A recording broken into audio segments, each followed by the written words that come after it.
1 in 12 boys are colourblind. In this class, it's Nathan. The Queen was on her way to visit someone very special. At this school in Swindon, a special guest, the author and illustrator Steve Antony, who's also colourblind.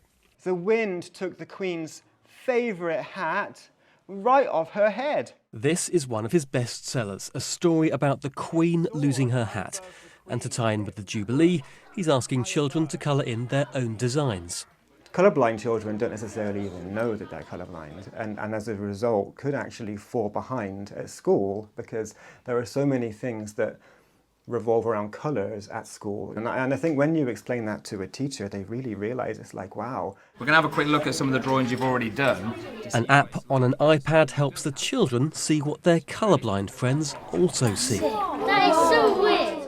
We understand what different colours can look like for different types of colour blindness, so we can help in any ways and see the tricky colours which are often confused. It's even small things like activities and tasks where we might ask them to label it or highlight in different colours. Instead of using colours, perhaps circle and underline. It's just small changes which I think could make a big difference in school. To be colourblind, you struggle to see certain colours. So if someone asked you to find a banana, a yellow banana, you wouldn't be able to find it because you can't see yellow. It's not like a good thing or a bad thing. It's like it's bad for the other people because if they try and colour, they might do something wrong.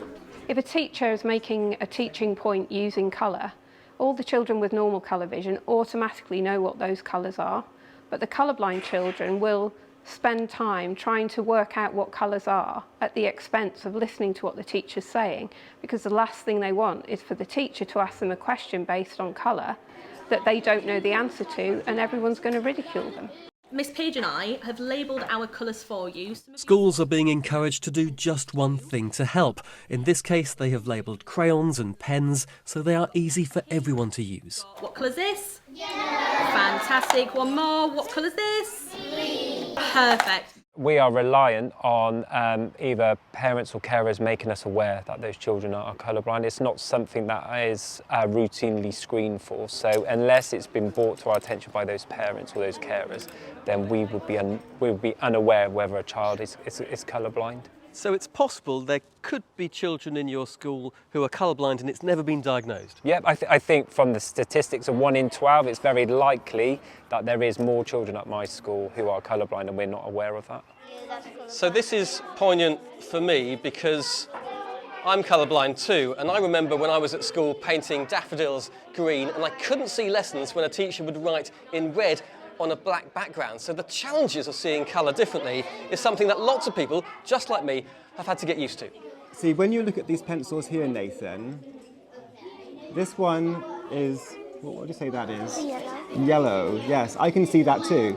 So with your hat, you can just use any colour. I'm trying to make it colourful. I am. Yeah. Have you got a favourite colour? Red. It's not just boys affected, girls can be colourblind too, affecting 1 in 200. Everyone could be talking about colour and you just wouldn't understand it. I think it would be kind of difficult to get around with everyday life. Children used to be tested, but in 2009 that changed when colour vision screening in schools was removed from the Healthy Child Screening Programme. We are at the moment in the middle of planning a session for MPs to raise awareness of colourblindness, and we want to end up setting up an all-party parliamentary group. So we've got that meeting in the middle of June, and fingers crossed that will start to make bigger changes in society. All right, big smiles. This campaign has been rolled out in Swindon, but schools across the country are being encouraged to take part. It's hoped it could make a huge difference to a child's education. More work needs to be done to make schools aware of, firstly, what colour blindness is and the different types of colour blindness, but also then what schools can do to kind of put in place some support for those children who are colourblind. To be honest, being colourblind isn't something I didn't put it in my bio, for example, when I first started out as an illustrator, but the more I visited schools, the more I've just realised that there's a need for more awareness of colourblindness. So yeah, it's really important, and I'm really grateful to have this platform, I suppose, to be able to help raise awareness. So it's in your bio now. It is. Yeah.